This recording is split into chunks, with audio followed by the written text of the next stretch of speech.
Salam alaikum. Dans le cadre des travaux pratiques de génie chimique et application, donc, il restait une seule manip qu'on va traiter aujourd'hui, c'est la rhéométrie. Donc, je vais commencer par une petite introduction. Vous savez très bien que les liquides ne ressemblent pas. Certains liquides, ils coulent facilement. Bien sûr qu'il y a d'autres qui coulent difficilement ou bien ils ne coulent pas. Donc, ils sont épais et gluants. Donc, en s'écoulant, le fluide il s'accompagne de déformations, comme dans le cas des solides élastiques. Donc, la connaissance de ces fluides et leur mouvement a une importance capitale pour traiter les problèmes d'écoulement. Donc, ceci a des applications nombreuses, que ce soit dans l'industrie, la préparation des huiles des moteurs, la préparation des peintures, en cosmétique, la préparation des crèmes ou bien des pommades ou bien d'autres, donc, et dans l'alimentation, par exemple, la fabrication des yaourts. En rhéologie, c'est une science qui étudie l'écoulement de matière, c'est-à-dire la déformation de ces corps sous l'effet d'une contrainte qui lui sont appliquées. Donc, les fluides sont classés selon leur comportement rhéologique. Comportement rhéologique veut dire qu'on va voir, c'est-à-dire vous avez un fluide, je lui donne une contrainte et alors on regarde comment il va se comporter vis-à-vis de cette contrainte, c'est-à-dire l'évolution de leur viscosité ou bien de leur contrainte de cisaillement en fonction du taux ou bien de la vitesse de cisaillement qui lui est appliquée. Donc, le but de ce TP, donc, c'est de déterminer le comportement rhéologique de certains fluides et déterminer les caractéristiques rhéologiques de ces fluides, tels que l'indice d'écoulement, le coefficient de consistance et bien sûr d'autres paramètres caractéristiques. Et on va finalement déterminer le modèle mathématique traduisant ces comportements rhéologiques. Différents essais dans ce TP ils seront portés sur le ketchup dans le domaine de l'agroalimentaire. Solution d'argile qui est, on va prendre ici comme argile à l'aponite. Solution de polyacrylamide, PMA à 5% et un gel pour cheveux, un optigel. Donc, on va tester, on va voir comment ils vont se comporter, ces fluides, vis-à-vis de la contrainte appliquée. L'exploitation des résultats obtenus va vous permettre de classer ces matériaux selon leur comportement rhéologique, de déterminer les différents paramètres caractérisant ces comportements, tels que le seuil d'écoulement, l'indice d'écoulement et le coefficient de consistance et bien d'autres paramètres que je ne vais pas citer ici. Donc, et on peut finalement modéliser ces comportements rhéologiques, c'est-à-dire obtenir une équation caractéristique de différents comportements rhéologiques. Donc, ceci va nous pousser à donner une définition de quelques grandeurs qui sont étudiées en rhéologie, parmi lesquelles on va définir d'abord la viscosité. Vous savez très bien que la viscosité, c'est un paramètre qui caractérise le glissement des molécules les unes contre les autres. Donc, supposons que on va faire l'expérience suivante entre deux plaques parallèles. Donc, qu'est-ce qu'on va faire? On va placer un liquide entre ces deux plaques. La plaque inférieure, elle est fixe. On va exercer une force de ce côté, du côté gauche vers le côté droit, pour la plaque supérieure, donc dans la direction de l'axe des X. Donc, il va s'installer au sein du fluide un écoulement laminaire, c'est-à-dire sous forme de lame, ou bien on dit aussi souvent un écoulement lamellaire et régulier. Donc, c'est ce qu'on appelle écoulement Couette-plane. Donc, le mouvement du fluide est le résultat de glissement des couches, les unes, de fluide, les unes contre les autres. Donc la vitesse de chaque fluide est fonction donc de la distance z, hein, selon l'axe des z. Donc vous voyez, lorsque j'exerce une force sur la plaque supérieure tout en gardant la plaque inférieure immobile, donc vous avez un déplacement de votre fluide entre les deux plaques sous forme de lame ou bien sous forme de couche. La première couche en contact avec la plaque supérieure, elle va avoir la même vitesse que la plaque supérieure. Évidemment, celle sous-jacente, elle va avoir une vitesse moins importante du fait qu'il y a un frottement d'une lame par rapport à l'autre. Et ces frottements, bon, ils sont dus à une résistance à l'écoulement, donc qui est la viscosité. Et ainsi de suite, jusqu'à ce que vous avez la dernière couche qui est immobile avec la plaque immobile. Donc, chaque élément de fluide est soumis, voilà, à une contrainte. Par définition, la contrainte, c'est quoi? C'est le rapport de la force exercée par la plaque supérieure divisé par la surface de la plaque. En régime stationnaire, ce profil de vitesse est donc linéaire et le gradient, c'est-à-dire la différence de vitesse entre deux couches rapportée à la différence, à la distance qui est entre les deux, donc c'est ce qu'on appelle le taux de cisaillement. Donc, pour les fluides visqueux, vous savez très bien que Newton a montré que le rapport F sur A est proportionnel à ce gradient de vitesse. Et le coefficient de proportionnalité, c'est ce qu'on appelle la viscosité dynamique. Donc, donc on peut écrire la contrainte est proportionnelle au taux de cisaillement. Et ça, c'est quoi? C'est la première loi de Newton. Donc, la façon dont varie taux en fonction de cisaillement dépend de la viscosité de votre fluide. Donc, on appelle viscosité dynamique d'un fluide tout simplement le rapport de la contrainte sur le taux de cisaillement. Et ceci, il va avoir dans le système international une unité qui est le pascal seconde ou bien le poisé. Donc, il y a une autre définition de la viscosité, c'est la viscosité cinématique. C'est tout simplement le rapport de la viscosité dynamique par sa masse volumique. Donc, plus le liquide s'écoule difficilement, donc remarquez le cas du miel par exemple, plus sa viscosité, qu'est-ce qu'elle va faire? Elle va augmenter. Donc, plus il est visqueux, plus il va avoir une viscosité dynamique qui est importante. Et donc, on peut se poser la question suivante, qui est-ce qui caractérise ces fluides réels? Donc, ou bien les fluides visqueux.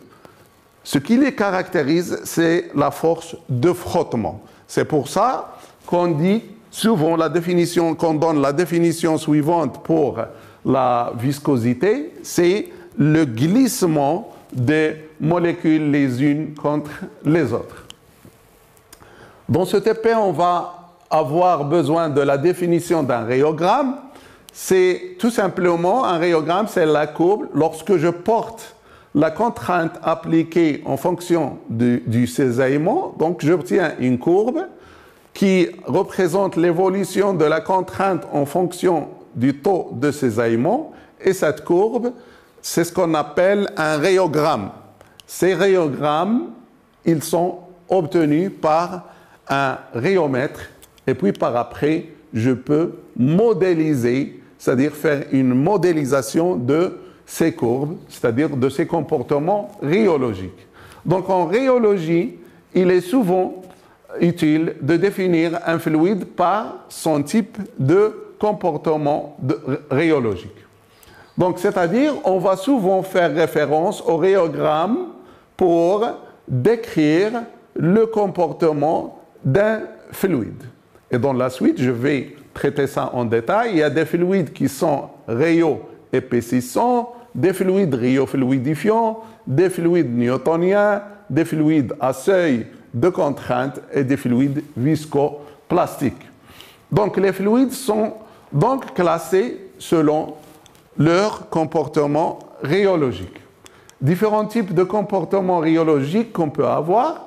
Les fluides au comportement rhéologique indépendant du temps, donc ils se subdivisent en deux grandes parties. Il y a les fluides newtoniens, c'est-à-dire c'est des fluides qui répondent à la loi de Newton, et des fluides non newtoniens, c'est-à-dire qui ne répondent pas à la loi de Newton. C'est-à-dire qu'il n'y a pas une proportionnalité entre la contrainte appliquée et le taux de cisaillement.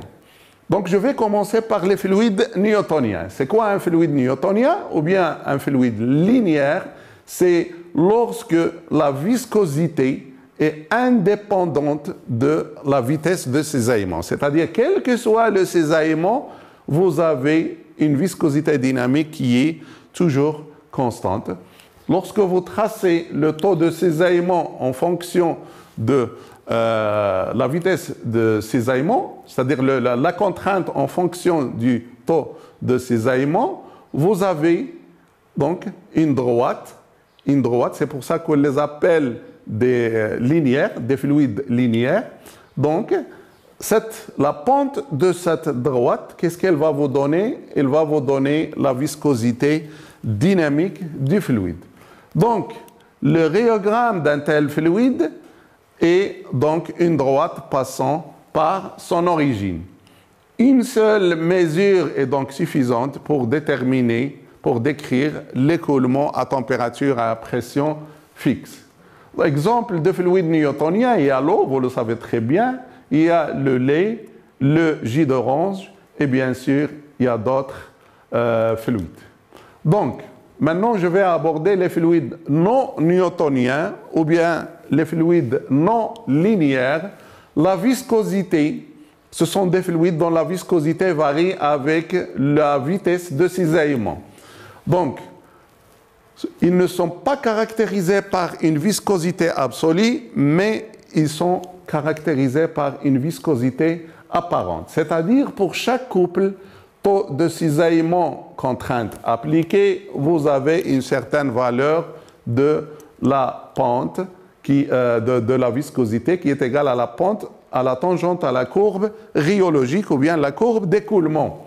Donc, vous avez, je résume, les fluides, ils sont répartis en deux grandes classes. Il y a les fluides newtoniens qui sont caractérisés par la valeur de la viscosité absolue. Il y a les fluides non newtoniens qui sont caractérisés par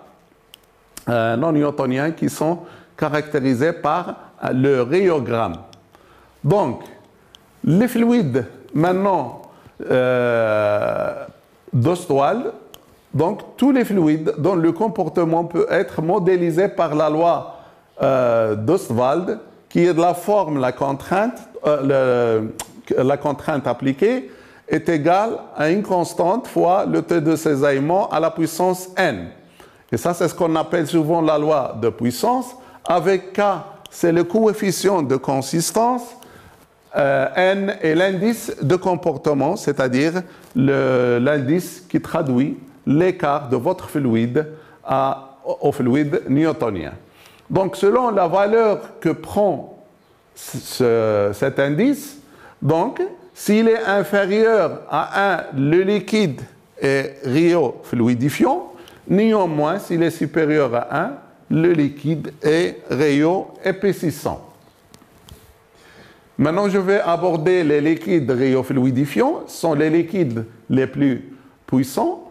Donc, ce sont tous les liquides dont la viscosité diminue avec la contrainte qui lui est appliquée. Ou bien alors, si je transforme ce rhéogramme en taux epsilon point, qu'est-ce que je vais avoir? Je vais avoir cette courbe. Remarquez très bien. Donc, qu'est-ce que j'ai ici? La viscosité, elle diminue. Donc, si je fais la tangente ici, j'ai une certaine pente. Par contre, lorsque je fais une autre tangente ici, Donc la pente, qu'est-ce qu'elle va faire? Elle va diminuer et la pente, c'est bien sûr, c'est la viscosité apparente. Donc, comme exemple de liquide rhéofluidifiant, il y a les polymères à longue chaîne, il y a les pâtes à papier, les cols, les ciments, le jus de fruits, etc. Maintenant, je vais essayer de donner une interprétation à l'échelle microscopique. Les molécules sous l'effet de la vitesse de cisaillement, donc ils vont avoir tendance à glisser ou bien à s'aligner progressivement le long des couches. Ce glissement, qu'est-ce qu'il va faire? Cet alignement des molécules, il va faciliter le glissement relatif sous l'effet de la contrainte qui lui est appliquée. Une autre interprétation, il consiste à envisager une modification de la structure de votre matériau sous l'effet d'un gradient de vitesse. Donc, concernant les modèles mathématiques, aucune équation ne vérifiait intégralement ce type de comportement. C'est pourquoi plusieurs modèles sont appliqués dans la littérature. Dans le cadre de ce TP, nous allons nous limiter au modèle le plus populaire qui est le modèle de la loi de puissance. Les liquides fluidifiants peuvent être représentés par le modèle de la loi de puissance. Taux est égal à K fois epsilon point à la puissance n avec n inférieur à 1. Cette équation s'exploite facilement en passant par le logarithme. C'est-à-dire, si je fais le logarithme des deux nombres, je vais avoir la forme linéaire de cette équation. Et lorsque je trace le logarithme de taux en fonction de log de epsilon point, qu'est-ce que je vais avoir? Bien sûr, une droite dont la pente est n, l'indice d'écoulement, et dont l'ordonnée à l'origine, c'est log de k, et à partir de la pente et de l'intercept, ou bien l'ordonnée à l'origine de cette droite, je peux calculer facilement l'indice d'écoulement et le coefficient de consistance de votre fluide. Les limites de la loi de puissance, concernant ces rhéogrammes, la plupart des liquides rhéofluidifiants possèdent deux régions qui sont indépendantes, c'est-à-dire où ils sont linéaires, et puis vous avez en intermédiaire la courbe rhéofluidifiante. Donc, les liquides maintenant rhéoépaississants, ils sont moins fréquents, comme le maïzena par exemple. Une fois que vous donnez à ces fluides une contrainte, qu'est-ce qu'ils font? Ils vont se solidifier et donc leur viscosité, qu'est-ce qu'elle va faire? Elle va augmenter. Donc ce sont tous les liquides dont la viscosité apparente augmente lorsque epsilon point augmente. Donc voilà, si je trace la contrainte en fonction du taux de cisaillement, vous allez avoir cette courbe-ci. Et donc, si vous faites la tangente, si vous mettez la tangente en chaque point, qu'est-ce qu'elle va faire la pente de la tangente? Elle va augmenter et par conséquent, la viscosité, elle va augmenter. Exemple de ce fluide, donc c'est le maïzena et certains huiles polymériques. Les liquides épaississants peuvent être représentés par une loi de puissance, taux est égal à K fois epsilon point à la puissance n, avec ce n, cette fois-ci, supérieur à 1. Donc, certains de ces produits, qu'est-ce qu'ils font? En augmentant la viscosité, ils vont augmenter aussi de volume. Et dans ce cas, ils sont qualifiés de liquides dilatants. Donc, les causes d'origine moléculaire sont diverses. On peut invoquer l'augmentation du volume libre entre les particules. Voilà, lorsque votre fluide il est au repos, voilà, il y a un petit espace, un volume entre les particules. Lorsque vous exercez une contrainte, donc vous changez la structure dans votre fluide et donc le volume entre les particules, qu'est-ce qu'elle va faire? Il va augmenter et donc vous allez avoir une augmentation du volume ou bien gonflement de votre liquide. Donc, les particules, ils sont moins imbriquées les unes contre les autres. Il y a les fluides plastiques ou bien à seuil de contrainte, ce sont des fluides qui ne s'écoulent qu'à partir d'une certaine valeur de la contrainte seuil, appelée la contrainte seuil d'écoulement. Au-delà de cette contrainte seuil, c'est à partir de cette contrainte seuil que je peux avoir l'écoulement. Donc, ce comportement est généralement lié à l'existence d'une structure à 3 dimensions. Le seuil d'écoulement correspond à la force nécessaire pour casser, c'est-à-dire pour supprimer l'arrangement moléculaire responsable de la formation de ces structures et donc pour vaincre ces forces de cohésion. Donc, 2 cas peuvent se présenter. La viscosité diminue, voilà.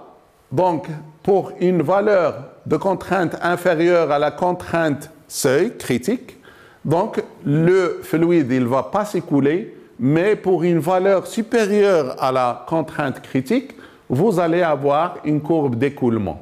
Donc, il s'agit d'un comportement rhéofluidifiant avec contrainte seuil. C'est comme le cas du dentifrice. Au début, il ne veut pas couler, mais lorsque je commence à exercer une contrainte sur le tube de votre dentifrice, en arrivant à une certaine contrainte seuil, il commence à s'écouler. On parle de liquide de Casson, car l'équation qui traduit mieux le comportement, c'est l'équation de Casson, qui a pour expression, lorsque la contrainte est inférieure à cette contrainte seuil, donc il n'y a pas d'écoulement, vous allez avoir un cisaillement qui est égal à 0, mais pour une contrainte supérieure à la contrainte seuil, vous allez avoir une courbe d'écoulement ou bien un rhéogramme qui est représenté par racine carrée de taux est égal à racine carrée de la contrainte seuil plus un coefficient qu'on appelle la viscosité plastique à la puissance fois puissance 0,5. Une autre équation de type loi de puissance avec seuil d'écoulement permet également une bonne corrélation entre la vitesse de cisaillement relativement faible, c'est l'équation de Berkeley. Donc, l'équation de Berkeley, vous avez pour une contrainte inférieure à la contrainte critique, vous allez avoir un cisaillement qui est égal à 0, mais pour une contrainte supérieure à la contrainte critique, vous allez avoir taux, il va s'écrire sur la forme suivante, taux critique plus K fois epsilon point à la puissance n. Donc, la plupart des liquides à seuil d'écoulement sont des liquides de Casson, c'est-à-dire qui répondent à la loi de Casson. Donc, on peut avoir un autre comportement à contrainte seuil où la viscosité demeure constante au-delà de l'écoulement. Donc, on parle dans ce cas de liquide de Bingham. C'est quoi un liquide de Bingham? C'est-à-dire, c'est un liquide lorsque vous avez la contrainte inférieure à la contrainte critique, vous avez un cisaillement qui est nul. Néanmoins, lorsque vous avez une contrainte qui est supérieure à la contrainte critique, vous allez avoir l'équation d'une droite, donc qui va s'écrire taux est égal à taux critique plus alpha fois epsilon point à la puissance n. Je vous fais remarquer que les modèles mathématiques traduisant le comportement rhéologique des différents fluides sont nombreux. Il existe, si vous cherchez dans l'Internet, vous allez voir qu'il y a plusieurs modèles mathématiques qui décrivent le comportement des fluides. Dans ce cours, on a reporté les modèles les plus connus, mais il est plus fréquent que les fluides réels ne vérifient pas que ces modèles que dans une gamme de contraintes bien déterminées ou bien de vitesse de cisaillement bien déterminée. Donc, il peut également arriver que le comportement d'un fluide ne soit pas vérifié par les modèles mathématiques qui sont développés par ce cours, mais si vous continuez la recherche, vous trouvez un autre modèle qui va répondre à ce fluide. Ça, c'est un travail que je fais avec mes étudiants au cours de PFE. Donc, l'utilisation de ces équations doit par conséquent être considérée avec beaucoup de prudence. Maintenant, en ce qui concerne les mesures et l'exploitation des résultats, donc le principe est simple, les méthodes de mesure de la viscosité sont nombreuses. Dans ce TP, on va utiliser les méthodes rotationnelles, c'est-à-dire des méthodes couettes cylindriques et non pas planes.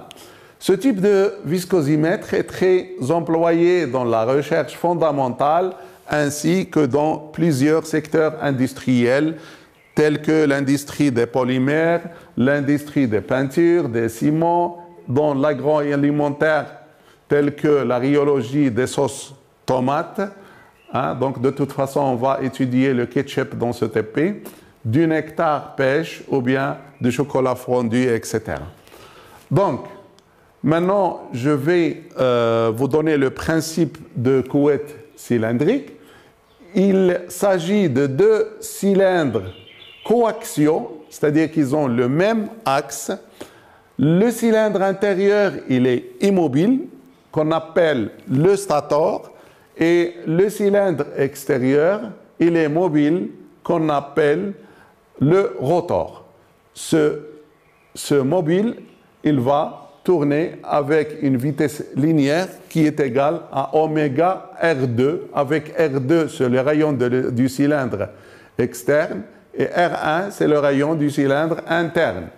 Donc voilà, si je fais R2 moins R1, qu'est-ce qu'il va me donner? Il va me donner l'espace qui existe entre les deux rayons, entre les deux cylindres. Donc R est comprise entre R1 et R2.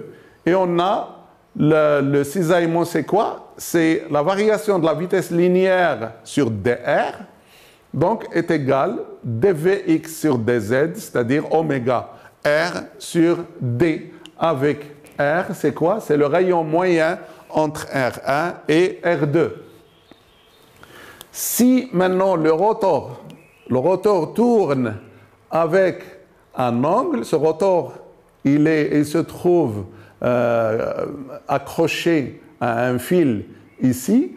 Donc, si ce rotor il tourne d'un angle θ, alors le couple gamma auquel est soumis par suite les forces de viscosité vaut Cθ pour le fil, avec C étant la constante de torsion de votre fil.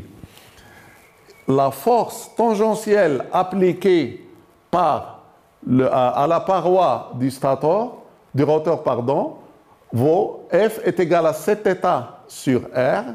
Donc F est égal à tau, je peux déterminer facilement tau, est égal à F sur S, est égal, puisque F est égal à Cθ sur R, donc la contrainte tau est égale à Cθ sur S, c'est quoi? C'est la surface de votre cylindre, donc c'est 2π fois le rayon fois la longueur de votre cylindre.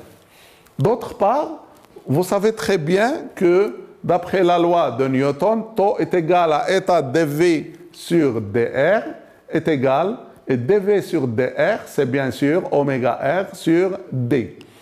Donc voilà, je peux égaliser l'équation 1 et l'équation 2. Qu'est-ce que je peux tirer de cette égalité? Je peux tirer l'expression de la viscosité dynamique qui est égale à Cθ fois d fois 2π r3 L oméga. Et Cθ, c'est le couple de torsion de votre fil, c'est gamma fois d divisé par 2π r3 L oméga. Donc, si je pose tout ça est égal à une constante k, donc c'est k fois θ sur oméga L. C'est-à-dire que vous allez avoir une valeur de la viscosité qui va dépendre nécessairement de la rotation de votre cylindre et qui est donnée par θ et oméga. Cette méthode, c'est une méthode qui est relative, elle peut être moins précise, mais plus rapide à mettre en œuvre et qui ne nécessite pas la mesure de votre masse volumique de votre fluide. Donc tout à l'heure, on va voir l'appareil. Donc je vais faire quand même une petite description. Voilà, ça c'est le viscosimètre rotatif qu'on va utiliser. À l'intérieur, vous avez deux cylindres coaxiaux, c'est-à-dire qu'ils ont le même axe. Et entre ces deux cylindres, donc qu'est-ce qu'on va faire? On va mettre notre échantillon et on va mettre sous rotation un cylindre par rapport à l'autre. Remarquez que vous avez des tuyaux ici et un bain-marie qui va vous permettre de travailler, de garder la température de votre fluide stable parce que la viscosité, comme vous le savez très bien, elle dépend de la température. Une faible variation de la température, vous allez avoir, elle va lui correspondre une variation de la viscosité. À l'intérieur de cet appareil, vous allez avoir des mobiles de différentes tailles. Donc, et le choix de ces mobiles, donc, il va se faire selon la nature de votre fluide. Donc, les conseils que je vais vous donner ici au cours de cette manip, il faut toujours commencer par les vitesses les plus faibles. Il faut attendre que le régime stationnaire de votre liquide soit atteint. Et en cas d'instabilité des mesures, l'appareil il va vous donner un message d'erreur. Bon voilà, ça c'est le viscosimètre rotatif dont je viens de parler tout à l'heure. Donc il est constitué d'un rotor et d'un stator. Et le stator, il s'agit de plusieurs mobiles qui ont des tailles, qui ont des rayons différentes. Et entre le rotor et le stator, donc, qu'est-ce que je vais faire? Je vais placer mon fluide. Voilà, je vais tester 4 échantillons, le ketchup, une solution de polyacrylamide, une solution de polymère et une solution d'argile. Donc voilà, une fois qu'on fait le test, vous avez ici un bain-marie qui permet de garder la température constante. Donc maintenant, qu'est-ce que je vais faire? Je vais commencer à faire la manip. Vous savez très bien que ça, c'est un viscosimètre qui permet de déterminer la viscosité apparente. Donc, et en plus, il détermine le comportement rhéologique de votre fluide. Ce n'est pas la même chose comme vous avez vu dans la manip précédente. Vous avez utilisé un viscosimètre, donc Hublot, qui se base sur le fait vous mettez votre fluide, donc le liquide coule à travers d'un capillaire de faible diamètre et en mesurant ce taux d'écoulement entre deux traits, vous arrivez à déterminer la viscosité cinématique nu qui est égale à K fois ce temps d'écoulement que vous avez déterminé.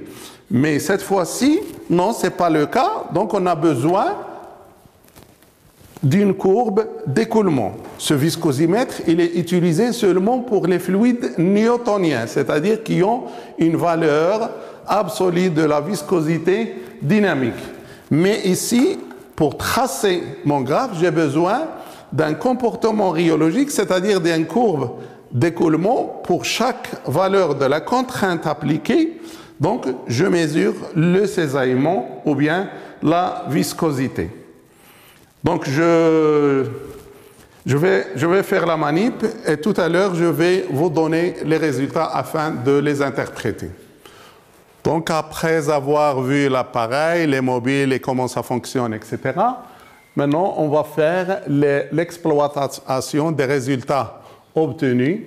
Dans cette partie, vous aurez à examiner les résultats expérimentaux des essais rhéologiques qui sont réalisés sur différents fluides, parmi lesquels on a fait un essai sur le ketchup, sur une solution d'argile, la laponite à 5%, solution de polyacrylamide, PAM, et un gel de cheveux. L'exploitation des résultats obtenus sur ces différents produits, donc il va vous permettre de déterminer les caractéristiques rhéologiques de ce fluide, c'est-à-dire le comportement rhéologique, l'indice d'écoulement, le C d'écoulement, le coefficient de consistance, etc. Et même, on peut arriver à modéliser les équations du comportement rhéologique.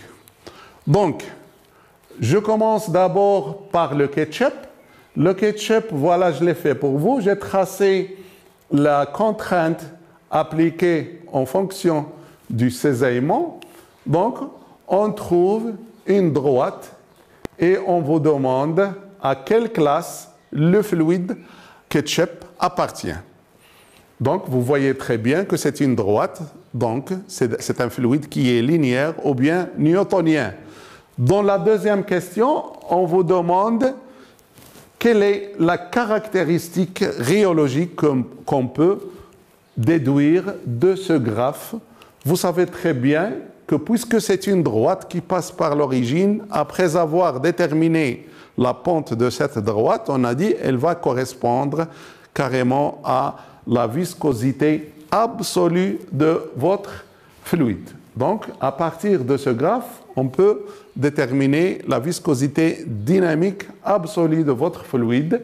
On vous demande de donner sa valeur. Donc, vous allez faire le rapport de la contrainte pour 2 points, rapport entre la différence entre 2 points et 2 points ici. Et donc, vous allez déterminer la pente et c'est ça, la valeur de la viscosité dynamique. Dans cette figure, qu'est-ce qu'on a fait? Je l'ai fait pour vous. Voilà, j'ai porté la viscosité en fonction de la vitesse de cisaillement. Remarquez très bien que la viscosité, qu'est-ce qu'elle fait? Elle diminue avec le cisaillement. On vous demande la question suivante. Quel est le comportement rhéologique de la laponite? Bien sûr, puisque la viscosité diminue, donc la laponite, c'est un fluide qui est rhéofluidifiant. Donc, on vous demande dans une deuxième question, peut-on déterminer la viscosité absolue de la laponite? Remarquez très bien que cette viscosité, elle dépend du cisaillement, donc elle n'est pas constante. Et par conséquent, je ne peux pas déterminer la viscosité absolue. Néanmoins, je peux déterminer la viscosité apparente. Maintenant, je vous laisse le soin de donner une interprétation à l'échelle microscopique. C'est-à-dire, vous allez expliquer pourquoi vous avez cette diminution de la viscosité avec le cisaillement et on vous demande est-ce que vous pouvez donner un type de comportement rhéologique. Donc ici, dans cette troisième question, vous avez devant vous un tableau dans lequel j'ai reporté la valeur de la contrainte, du cisaillement et de la viscosité obtenue par le viscosimètre rotatif, c'est-à-dire couette cylindrique. On vous demande de montrer que ce fluide, qui est le polyacrylamide, il répond à un comportement de fluide d'Ostwald. Donc, pour cela, qu'est-ce que vous allez faire pour vérifier qu'il vérifie le comportement d'Ostwald? Il faut évidemment tracer log de temps en fonction de log de epsilon point.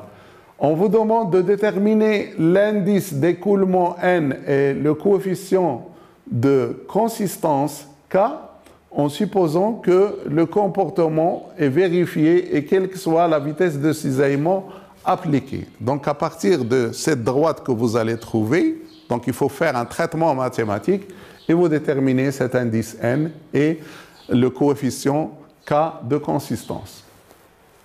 Maintenant, ici, qu'est-ce que vous allez faire? Vous allez un graphe sur lequel je vous ai porté la contrainte appliquée en fonction de la vitesse de ces aimants.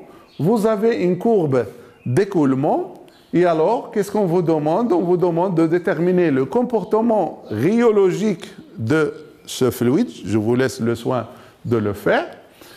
On vous demande de déterminer la contrainte seuil.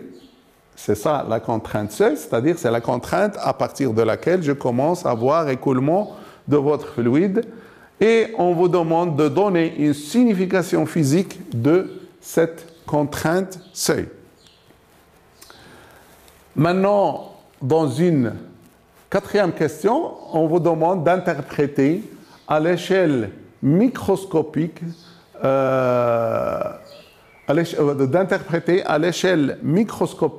cette contrainte seuil.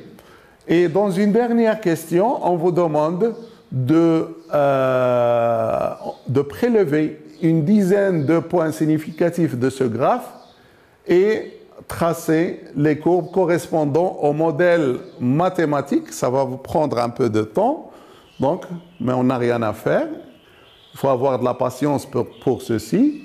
Donc, qui décrivent le comportement de votre fluide. Et finalement, on vous demande de commenter carrément le TP depuis le début. Et bonne chance et bon courage.